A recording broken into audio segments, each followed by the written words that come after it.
That's Bengali, which is also known as Bangla. மொழிகளிலே பழமையான மொழி தமிழ் மொழி. அத்தகைய தமிழ் மொழியின் சிறப்பினை பற்றி கூற வருகிறான் நம் நண்பன் 9ஆம் வகுப்பு இ பிரிவில் படிக்கின்ற ஆணையரசுடன். அனைவருக்கும் வணக்கம். கல் தோன்றி மண் தோன்றா காலத்தில் தோன்றிய மொழி, தித்திக்கும் தேனை விட இனிப்பான மொழி, இயற்கையோடு இணைந்த மொழி, வாழ்க்கையோடு இணைந்த மொழி என்ற தமிழ்நாடி நிரம்பு கதை அனைத்திலும் மூடிப்போன மொழி என் தாய்மொழியான தமிழ் மொழியின் சிறப்புகளை பற்றி நான் இங்கு கூற வந்துள்ளேன். நான் ஹரியரசுடன் 9ஆம் வகுப்பு இ பிரிவில் படிக்கின்றேன். யாம் அறிந்த மொழிகளில் தமிழ் மொழி போல் ஈடானது எங்கும் காணோம் என்கிறார் பாரதியார். அப்படி என்ன ஈடான மொழி தமிழ்? அப்படி என்ன சிறப்புடைய மொழி தமிழ்?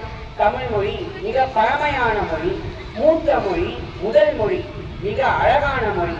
சங்க கால இலக்கியம் முதல் சமகால இலக்கியம் வரை மிக வலிமையான இலக்கிய வளத்தை கொண்ட மொழி. பல மொழிகளில் இல்லாத அளவுக்கு தனித்துவமான பண்புகளை கொண்ட மொழி. 247 எழுத்துக்களை கொண்ட மொழி. வளர்ந்த மொழி, வளர்கின்ற மொழி, என்றும் வளரும் மொழி. பல சாதனையாளர்கள், வீரர்கள், தியாகிகள் தாய்மொழியாக கொண்ட மொழி. இப்படிப்பட்ட தமிழ் மொழியை நாம் தவறில்லாமல் பேசுவதும் எழுதுவதும் படிப்பதுமே அதற்கு நாம் கொடுக்கும் மிகப்பெரிய மதிப்பு, மரியாதையாகும். வாழ்க தமிழ்மொழி, வளர்க தமிழ்மொழி. அனைவருக்கும் நன்றி, வணக்கம். தமிழின் சிறப்புகளை கூறிய ஹரி அவர்களுக்கு நன்றி. I think most of the people's mother tongue who has surrounded here is Tamil, right? Thank you for saying the significance of Tamil language. அடுத்ததாக யாகாயஸ்வந்தா மற்றும் ஜோதி தனது தாய்மொழியை பற்றி பேச வருகிறார்கள்.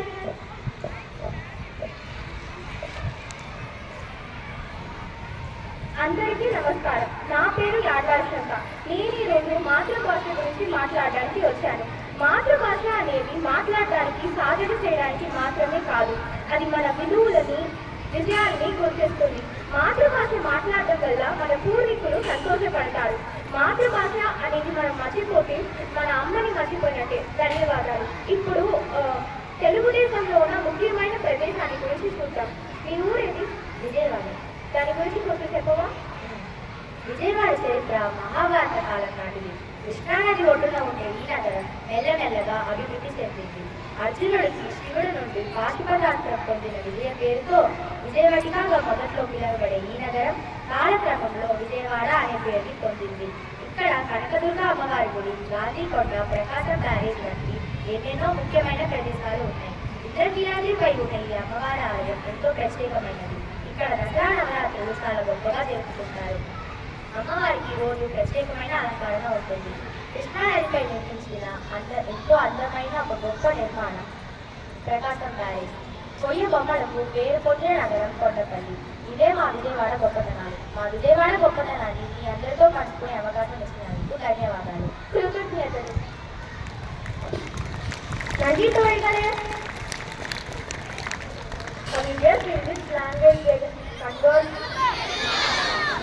Yes, it's Telugu. Thank you for a conversation in Sundara Telugu. Yaga Yaswanta and Ruby. அடுத்ததாக தாய்மொழியை பற்றி சில விவரங்களை பகிரவரால் நம் நண்பன் அசுதோஷ் 9ஆம் வகுப்பு ஆ பிரிவில் இருந்து பேச உள்ளார்.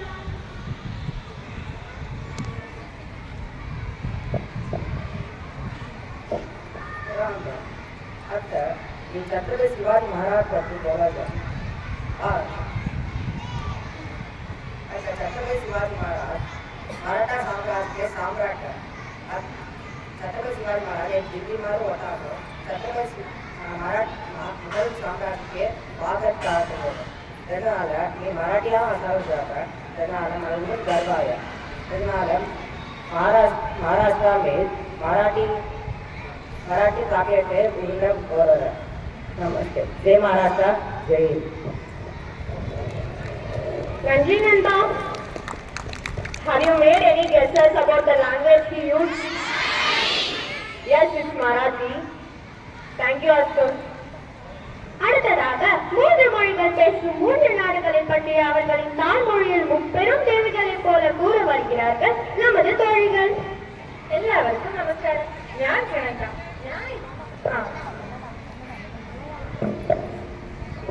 ഞാനിപ്പോ എന്റെ നാടിനെ കുറിച്ചാണ് പറയാൻ പറ്റുന്നത്. Keralam the gods of country എന്നാണ് ലോകം മുഴുവൻ അറിയപ്പെടുന്നത്. കേരളം ഭാരതത്തിന്റെ തെക്ക് ഭാഗത്തുള്ള ഒരു സുന്ദര സംസ്ഥാനമാണ്. പച്ചപ്പുകളുടെ കാടുകൾ, മലകൾ, കടൽ തീരങ്ങൾ, കായലുകളൊക്കെ ഇവിടെയുണ്ട്. ഇതൊക്കെ നമ്മുടെ നാട്ടിലെ സ്വന്തത്തിനോടൊപ്പം ഒന്ന് ചെറുതയാണ്. കേരളം വിദ്യാഭ്യാസത്തിൽ ഏറ്റവും മുന്നിലാണ്. ആരോഗ്യവും വിദ്യാഭ്യാസവും നമ്മുടെ വലിയ ശക്തിയാണ്. കേരളത്തിൽ സ്ഥിതി ചെയ്യുന്ന ശ്രീ പത്മനാഭസ്വാമി ക്ഷേത്രമാണ് ലോകത്തിലെ ഏറ്റവും സമൃദ്ധമുള്ള ക്ഷേത്രം എന്ന് വിശ്വസിക്കപ്പെടുന്നത്. ഈ ക്ഷേത്രത്തിൽ ഭഗവാൻ ശ്രീ വിഷ്ണു അനന്ത തൈലത്തിൽ കിടക്കുന്ന രൂപത്തിലാണ് പൂജിക്കപ്പെടുന്നത്. ഈ ക്ഷേത്രമാണ് നമ്മളുടെ അഭിമാനം. കേരളം മസാലകളിൽ വളരെ പ്രസിദ്ധമാണ്. ഏലക്ക, കറുവാപ്പട്ട പോലെയുള്ള വിളകൾ നമ്മുടെ അഭിമാനമാണ്. നമ്മുടെ കലകളും സംസ്കാരങ്ങളും ലോകപ്രസിദ്ധമാണ്. ഓണം, വിഷു പോലെയുള്ള ഉത്സവങ്ങൾ നമ്മുടെ സ്നേഹത്തോടെ ഒന്നു ചേർക്കുകയാണ്. കഥകളി, മോഹിനിയാട്ടം പോലെയുള്ള നൃത്യങ്ങൾ നമ്മുടെ വലിയ അഭിമാനമാണ്. ഇങ്ങനെ ഒരു ശ്യാമസുന്ദര നാട്ടിലെ പിള്ളേരായിട്ട് എനിക്ക് വളരെ സന്തോഷമുണ്ട്. നമ്മുടെ നാട്ടിലെ നമ്മളാണ് സ്നേഹം ചെയ്യണം, വളർത്തണം, സംരക്ഷിക്കണം. ഇതോടെ ഞാൻ എന്റെ വാക്കുകൾ അവസാനിപ്പിക്കുന്നു. നന്ദി. Nandi Prananda. I hope you all get the language spoken by her. That's right, it's Malayalam. Thank you, Prananda, for your speech about the God's own country, Kerala, and its language, Malayalam. नमस्ते, मेरा नाम है नीतू और मैं 9वीं कक्षा में पढ़ती हूँ। आज मैं यहाँ पर मेरे गांव राजस्थान के बारे में बोलने आई हूँ। राजस्थान में मेरे दादा और दादी साहब रहते हैं। वे दोनों गाय और भैंस की देखभाल करते हैं। राजस्थान में प्रसिद्ध नृत्य घूमर होता है। राजस्थान में गणगौर, तीज और भी कई सारे त्योहार हैं जो बड़े धूमधाम से मनाया जाता है। मुझे बहुत खुशी है कि मैं एक राजस्थानी हूँ। धन्यवाद। Have you guessed in which language we have spoken? Yes, it's Hindi. Thank you for sharing about Rajasthan, Neetu. శ్రీరామదే అందరికీ నమస్కారం. నా పేరు శ్రీ శాశ్వత. నేను ఇప్పుడు రామాయణంలో ఒక చిన్న కథ చెప్పబోతున్నాను. రాముల వారు మారుతి దగ్గర లంకకు వెళ్ళి సీతమ్మని దర్శించి రమ్మని చెప్పినారు. అలాగే మారుతి లంకకు వెళ్ళినారు. అక్కడ వెళ్ళి చూస్తే ఎక్కడ దొరకలేదు సీతమ్మ. ఒక చోట నిలిచి ఆలోచిస్తున్నాడు మారుతి, మన తిరిగి వెళ్ళిపోతామా అని. అప్పుడే వారికి ఒకటి గుర్తొచ్చింది, మనం ఇప్పుడు వెళ్ళిపోతే మన మీద పెట్టుకున్న నమ్మకాన్ని మన పోగొట్టుకుంటాం, దానివల్ల ఇంకొకసారి వెళ్ళి చూస్తాం అని వెళ్ళి చూసినప్పుడు ఒక చోట్ల మాత్రం పరిమళమైన వాసన వచ్చింది. ఏంటాయి ఈ రాక్షసకుల్లో ఇంత పరిమళమైన వాసన ఎక్కడ నుంచి వచ్చింది? చూసినప్పుడు అది ఏ అశోకవనం. అక్కడ సీతమ్మ కూర్చున్నారు. సీతమ్మని దర్శించి రాముల వాడు ఇచ్చిన ఉంగరాన్ని సీతమ్మ దగ్గర చేసి, సీతమ్మ ఇచ్చిన చూడమని తిరిగి రాముల వారి దగ్గర చేసినారు మారుతి గారు. ఈ కథ నుంచి మనం తెలుసుకోవాల్సింది ఏంటి అంటే, మన మీద ఎవరైనా నమ్మకం పెట్టి ఉంటే ఆ నమ్మకాన్ని మనం కాపాడుకోవాలి. మన అమ్మ, నాన్న, గురుగారు మన మీద పెట్టుకున్న నమ్మకాన్ని మనం ఎప్పుడు పోగొట్టుకోకూడదు. అప్పుడే మన జీవితం మంచి స్థితిలో ఉంటును. ఈ అద్భుతమైన సందర్భాన్ని ఇచ్చిన మా గురుగారికి ధన్యవాదాలు మరియు అందరికీ ధన్యవాదాలు. జై Sriram. Nandi Prananda. Thanks for authoring an incident from Sundarakanda, the meeting of Hanuman and Sita. Here comes Lakshan of 9A to share the information. Let us listen, see what he is going to say.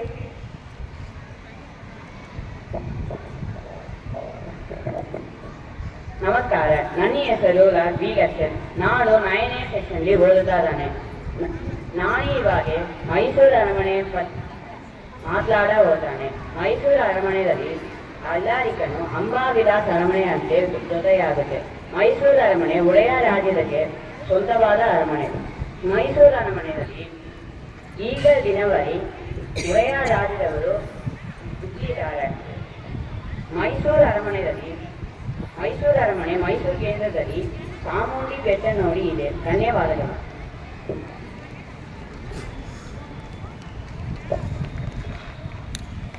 I think you have guessed the language communicated by him. Yes, Kannadam. Thank you for your marvelous speech, Lakshan. Now our friends are going to sing a song in 3 different languages.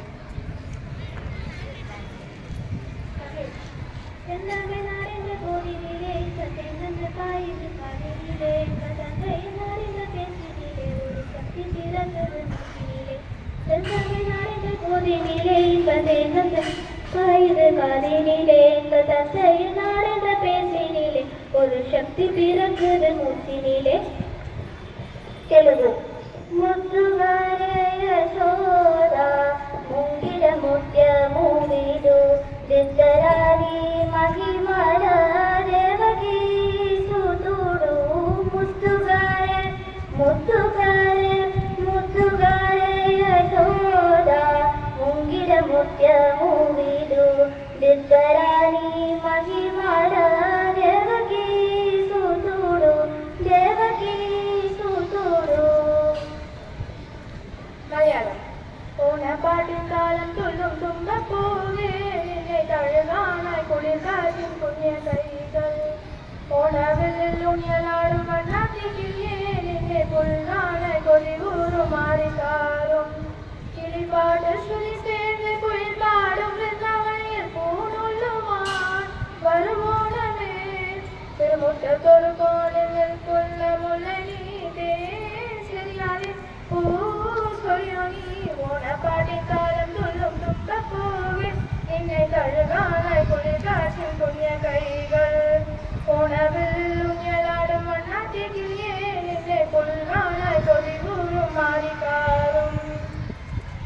Thank you for singing a wonderful song, friends.